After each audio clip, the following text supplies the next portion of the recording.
My wife cheated for 4 years. While I raised our kids, she only came back after he died, but I gave her nothing except the divorce. I, 40-year-old male, have been married for 17 years. As mentioned, we have 3 daughters, 15, 13, and 1. My wife and I were high school sweethearts and have been together for about 23 years. I don't know much right now, but here's the only information I have. 3 days ago, my wife came home from work. She had to work on the 4th, and she seemed frantic and emotional. She quickly packed an overnight bag and left. I only know this because our oldest daughter was home and saw her. She tried talking to her, but my wife was crying, completely distraught, and said nothing. She seemed panicked. Since then, she hasn't responded to any of our texts or calls. I reached out to her parents immediately. They eventually replied, saying that my wife is safe with them and asked me to be patient and understanding. That's all they said. I tried contacting her sister, her brother, and one of her close work friends. Her brother claimed he knew nothing. Her friend told me my wife was at work that morning, but had left by lunchtime 3 days ago and didn't come back. That's all she knew. So here we are, 3 days,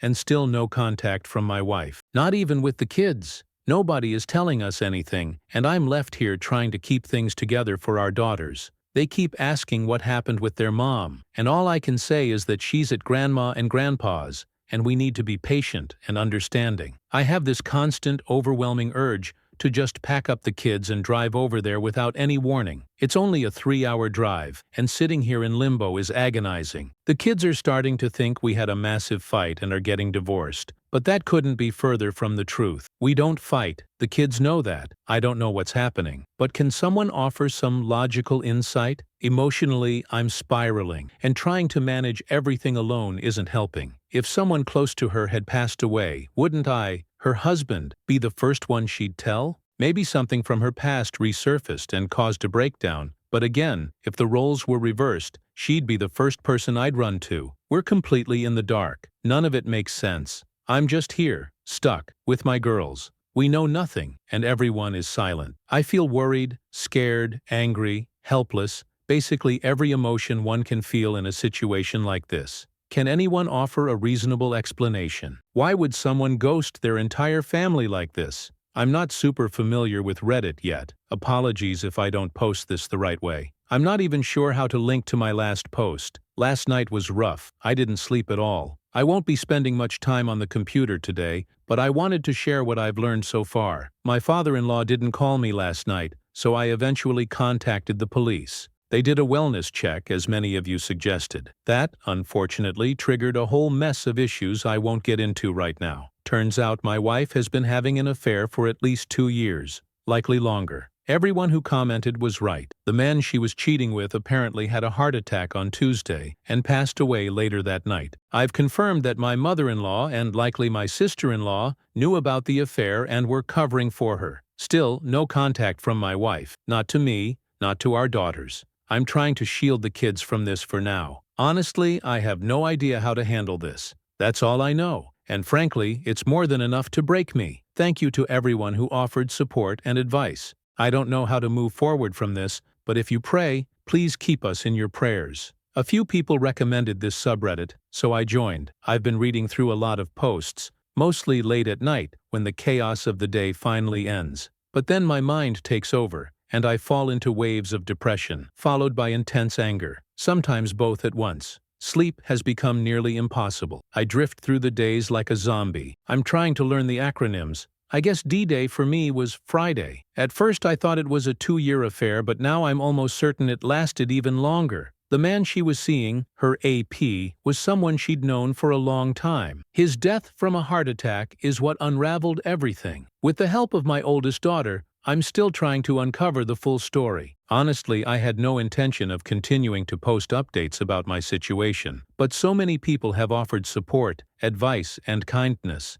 It's become strangely therapeutic. It breaks my heart to see how many others are struggling through similar pain. For that, I'm truly sorry. I've met with 2 different lawyers, one yesterday and one today, to explore my options. I also reached out to several places for therapy, but wait times are extremely long where I live. I'm trying to follow as much advice as I can. Avoiding alcohol, not a problem since I don't drink and never have. Practicing self-care, working out, etc. I'd say I'm in pretty good shape for my age, but it's been hard to find the motivation to work out lately. I know many of you will want to ask for details. The who, what, when, and why. But please understand, I'm not ready to get into that. Every day feels like a new explosion, and right now I'm just looking for help with one thing: sleep. I need to start sleeping again. My wife was everything to me. She was my best friend since high school, the mother of my 3 amazing daughters. We had our inside jokes, secret handshakes, and now it's all just gone. Completely gone. I replay every milestone, every laugh we shared, and I feel completely crushed. It's like none of it meant anything to her, and now I have to face a future without her. Then come the questions,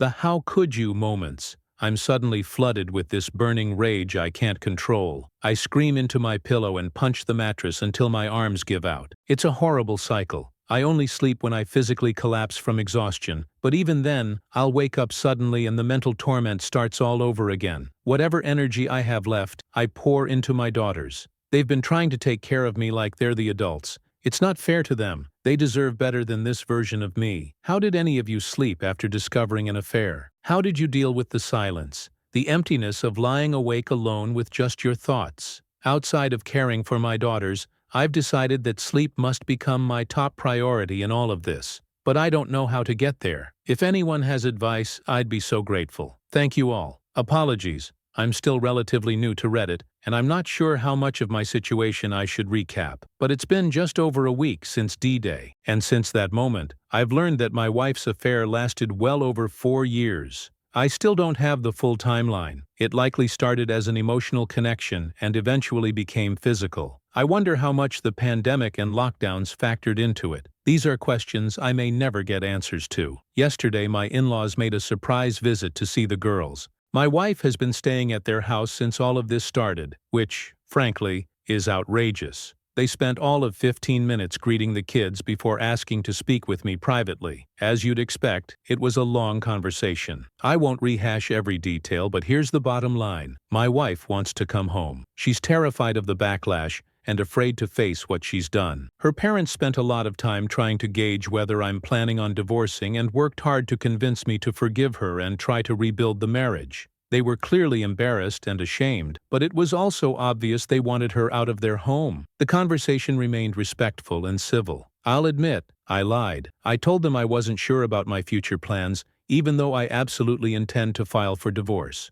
The reason I didn't tell them the truth? I feel like I'll never hear the full story from her otherwise, and maybe I still won't, but I want her to sit in front of me and explain. After 17 years of marriage, after being together since high school, after raising 3 children and building a life, I want her to look me in the eye and tell me everything. I want my children to know that I gave her a chance to be honest, that I gave her the opportunity to apologize, that we tried to handle things like mature adults. I'm doing my best to take the high road, for their sake. I don't know, maybe I'm doing it all wrong. Legally, I can't keep my wife out of our home. My lawyer made that very clear. If she decides to return, there's nothing I can do to stop her. And honestly, I don't want her back here right now. My daughters and I have started to find a rhythm, a small sense of peace. So I made a demand that I felt to this point. What did I do to deserve this? I told her she was my whole world. Even through all the ordinary moments, the long work days, the chaos of raising 3 kids,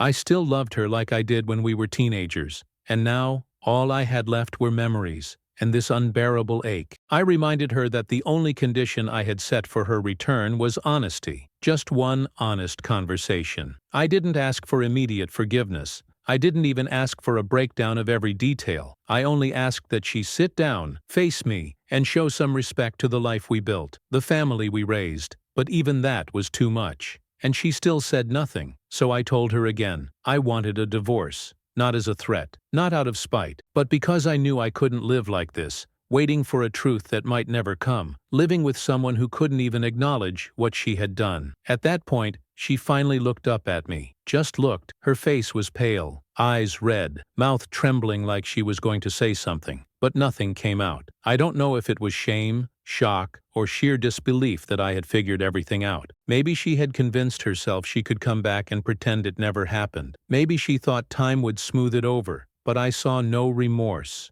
no real emotion, just silence. It was one of the most surreal moments of my life. I stood there so full of pain, so exhausted from weeks of mental torture, and I realized I was never going to get the answers I wanted. Not now, maybe not ever. And despite everything I'd practiced, all the versions of this confrontation I'd rehearsed in my mind, I had no idea what to do next. My daughters were upstairs. I needed to hold it together for them, so I just walked away. I went into the living room, sat on the couch, and let the weight of it all hit me. She stayed in the kitchen. I don't even know for how long. Eventually, I heard her go upstairs. She didn't say a word. There's no dramatic ending to this update, no resolution, no outburst, just silence. Deafening, painful silence. I don't know what tomorrow will bring, but I know that today I tried. I gave her the opportunity. I gave her the space. I stayed calm, and I chose truth over denial, dignity over chaos. Now I just have to figure out how to keep going. For my girls, for myself. Thank you all, truly. Your advice, your support, your empathy. It has meant more than I can put into words. Home. She had this strange look on her face.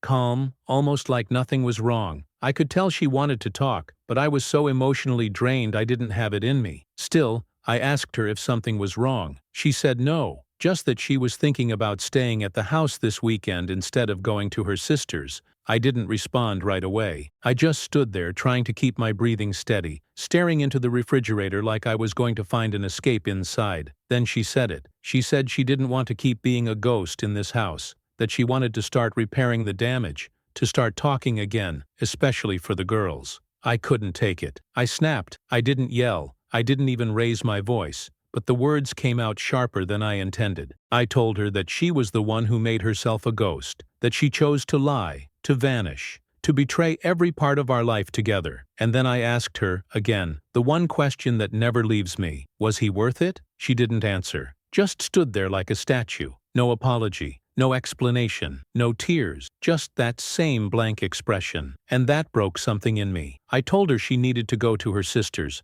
not tomorrow, now. She quietly gathered a few things and left without saying goodbye. After she walked out, I sat at the kitchen table for a long time, completely numb. My youngest came in and just hugged me. I didn't even realize I was crying until she wiped my cheek. I don't know how to keep doing this. I feel like I'm hanging on by a thread. Every day I get up and try to hold it together for my daughters. I cook meals, do laundry, smile when I have to, answer their questions as best I can, but inside I'm falling apart. I filed for divorce, and yet there's still no closure. My wife hasn't hired a lawyer. There's no movement, just this miserable stalemate while we all try to function in this in-between hell. And the girls? They're trying their best. They laugh sometimes, do their homework, but the tension in the house is unbearable. Our oldest refuses to even be in the same room as her mother. The middle one avoids confrontation, but I can see how anxious she is. And the youngest, she's clinging to me like I'm her lifeline. I feel like a shell of myself. This isn't who I was a month ago. I want to believe it'll get better. I want to believe the posts and stories that promise healing is possible, but I'm not there yet. Right now, I'm just trying to get through one more day without collapsing.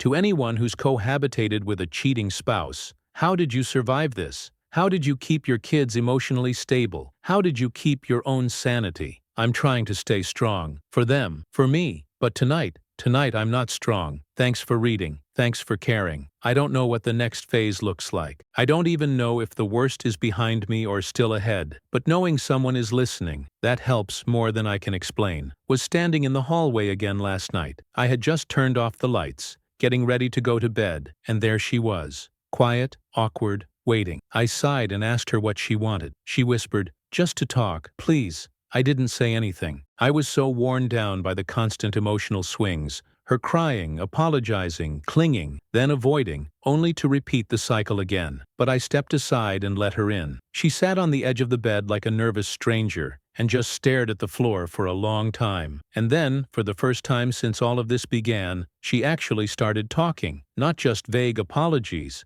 not just sobs and silence. She told me she hated herself, that she'd been carrying guilt for years and didn't know how to stop, that the affair started slow, conversations, lunch breaks, inside jokes, until she realized she was more excited to see him than me, that she would cry herself to sleep some nights, that she didn't leave because she didn't love me or the girls, but because she didn't know how to stop hurting us all, and couldn't admit how deep in she was. I just sat there, listening, arms folded. I didn't say a word. And eventually she said the words I wasn't sure I'd ever hear. "I chose him over you, and I regret it every day." And then came the tears. Real ones. The kind I thought I wanted to see weeks ago. The kind I thought would give me closure. But watching her sob like that, confessing everything in a single breath, didn't feel like victory. It didn't even feel like justice. It felt like watching a car crash in slow motion, one where everyone involved is already bloodied and broken, and just waiting for the ambulance to show up. I didn't forgive her. I didn't say anything noble or wise or compassionate. I just said, "Too late," and I got up and walked out of the room. I slept on the couch again, woke up early, went for a long drive before the girls got up, needed space to breathe. This week has been the worst one yet, and that's saying something. I keep blaming myself for slipping up, for yelling that night, for letting her see me lose it, for allowing her to draw me into one last emotional roller coaster after I'd sworn to stay cold, indifferent, untouchable. But I'm human. I've spent the last few days battling waves of grief, guilt, confusion, and occasional flickers of compassion I wish I didn't feel anymore. I keep telling myself I'm doing the right thing by divorcing her, that I owe it to my daughters and my future to move forward. But there are moments, terrible, quiet moments, where I still miss the woman I married, the one I thought I knew. Maybe she never existed. Maybe I loved a version of her that wasn't real. Maybe I just wanted to believe in her more than she deserved. I don't know anymore. She's been walking on eggshells since our talk, keeping to herself, avoiding eye contact, saying almost nothing unless I speak first. It's a strange piece, but a fragile one. The girls have started asking more questions. Our middle daughter asked if Mom was sick and needed help. Our youngest just wants everything to go back to how it was. And our oldest? She's furious. Barely says a word to either of us, and spends most of her time in her room with headphones on. Therapy has started. I think it's helping, slowly. At least it gives me something to hold on to. A place to pour this mess into without it spilling onto the girls. I'm trying, I really am, but this is the hardest thing I've ever lived through. Thanks for reading. Thanks for staying with me through all of this. I don't know what tomorrow brings, but tonight, I just needed to let it out again. Choose me. But it didn't feel real. It felt like the answer she thought I wanted to hear. The pause before she said it. The tone in her voice. It all sounded rehearsed, like she was just trying to defuse the bomb before it went off. I didn't say anything for a while after that. I just stared out the windshield of the car. The silence between us stretched so long I could feel the tension thick in the air, like it was pressing down on both of us. She eventually reached for my hand, but I pulled it away without a word. I'm still trying to process everything she told me. The sheer amount of deception, the way she weaved lies into the smallest parts of our everyday life. Weekend trips, traffic delays, errands, so many mundane moments that I never would have questioned. She used our children, our family routines, my trust, twisted it all into a cover for her double life. The handwritten notes, 5 pages. She had a literal script prepared. Part of me appreciated the effort, the apparent desire to finally be honest, but another part of me felt sick at the idea that she'd had time to plan out her confession, to shape the narrative in a way that might earn sympathy or pity. She said she fell in love with him, that she wanted to run away from the life we built because it felt routine, boring, heavy. She fantasized about being whisked away to tropical getaways and carefree weekends while I was home, taking care of our daughters and managing the life we both created. And yet, now that it's all blown up, now that he's gone and I've filed for divorce, suddenly she's full of love again. Suddenly I'm everything she wants. Suddenly she's sobbing in my car in the middle of the night, telling me I've always been her one and only. But if he hadn't died, would she be here at all? I asked her that too. She said she didn't know. Didn't know. That answer cut deeper than almost anything else she said. Because that's the truth, isn't it? If he were still alive, I'm not sure she'd be sitting beside me crying. I think she'd be gone. And maybe that's what hurts the most. I've been trying to protect our kids through all of this. I've been holding myself together with duct tape and willpower, doing everything I can to be strong for them. But inside, I'm unraveling. I'm exhausted. I haven't had a full night of sleep in over a month. My appetite's gone. My nerves are shot. My heart feels like it's been crushed in a vice, and every day it just gets squeezed a little tighter. I want to hate her. I want to scream at her every time I see her face. But then she breaks down again, or I see a flicker of who she used to be, and I feel that damn pull again. That stupid part of me that still remembers prom night, our wedding day, the births of our children, the way she used to look at me like I was her whole world. That man is dead now. That version of me died the day I found out. So no, I don't know what to do with this confession. I don't know what I'm supposed to feel. I don't know if she meant any of it. And I sure as hell don't know if any of it matters anymore. What I do know is I need to rest. Just for one night. Just a few hours of quiet, dreamless sleep. Maybe then I'll be able to figure out what comes next. Thanks again to everyone still reading. It means more than you know. Pick me. That was my question. Her hesitation was my answer. I told her right there. That pause,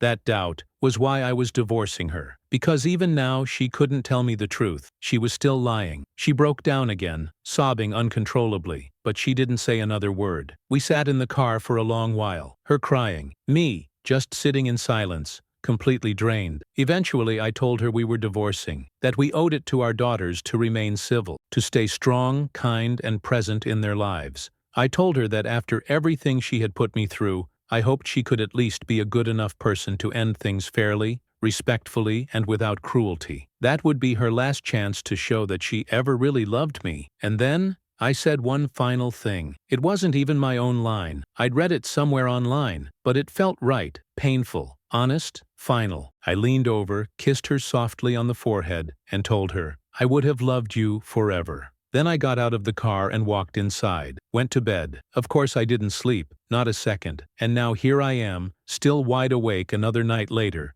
writing this. I haven't spoken to my lawyer yet, but her opportunity to contest the divorce has passed. I guess that's something, a small victory in the chaos, but it doesn't feel like relief. I'm still crying, still angry, still broken in ways I don't know how to fix. Last night was brutal, hearing everything laid out in her own voice. I don't know if it helped or made it worse. Honestly, I could have lived without the confession. It brought nothing but more pain, and who knows, maybe it was all carefully crafted fiction. Maybe some of it was true, maybe all of it. Either way, it lined up with everything I'd already pieced together over the past month. So I accepted it as the most likely version of reality. But it didn't bring peace. It brought torment. Closure should feel like release. Not this endless loop of flashbacks, questions, and ache. Every time I think I've made progress, had a good day or two, gotten a little stronger, something always drags me back under. Some comment, memory, glance, or silence, and I'm drowning again. This entire experience has warped my sense of time. It feels like it's been months, and yet somehow also just days. I'll try to sleep again tonight, though I know I won't. I'll stare at the ceiling, thinking about how the only woman I've ever loved, the only person I've ever kissed, chose to betray me for over 4 years. And not because we fell out of love, not because we stopped connecting or faced intimacy issues, not because of stress, illness, or crisis. No, she did it because she was bored. Not sure if that makes it better or worse, but it makes it feel utterly meaningless. Like everything we built was so fragile that a little boredom was all it took to destroy it. Thank you to everyone who's been walking this path with me, even from a distance. Your support, your advice, your words, they've mattered more than I can ever say. It's been a very bad couple of nights. Very, very bad.